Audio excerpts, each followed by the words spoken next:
અને શિવમ પરિવારનું કલ્યાણ કરનારી લક્ષ્મી મળે છે. કોઈ કહે ને કે મહાદેવની ભક્તિ કરવાથી ધન સંપત્તિ ન મળે, રે એ ગપ્પા મારે છે, એ લોકો ખોટું બોલે છે. લક્ષ્મી મહાદેવના પરમ ભક્ત છે. ઘણા તો એવો પ્રચાર કરે કે મહાદેવના ભક્તોની લક્ષ્મી લાજ કાઢે. અરે ભાઈ, ખોટા ગપ્પા શા માટે મારો છો?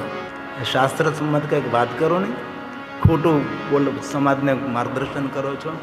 બ્રહ્મા બોલ્યા કમલે કમલેર બિલ્વપત્રેશ.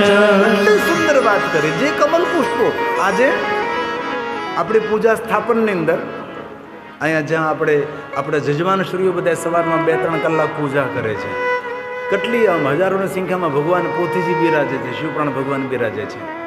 સુંદર ભદ્ર મંડળ, સુંદર 12 જ્યોતિર્લિંગ મંડળ, સુંદર પંચાયત દેવતાની પૂજા, બહુ સરસ પૂજા ખંડ છે. તમે બધા તો એ બાજુ તમે ગયા ન હોય, આ મંડપની પાછળથી ત્યાં જવાય.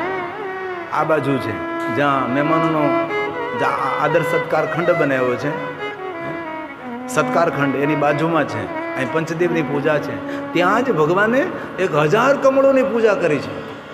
આજે બધા જજમાનશ્રીઓએ ભગવાનને 1000 કમળ અર્પણ કર્યા છે. જો તમે આ ટેલિવિઝનમાં જુઓ ને, એ બાજુમાં છે. જ્યાંથી અમે આવીએ ને ત્યાં છે આ બધું સ્થાપન છે. ત્યાં ભગવાનની શિવપુરાણ ગ્રંથની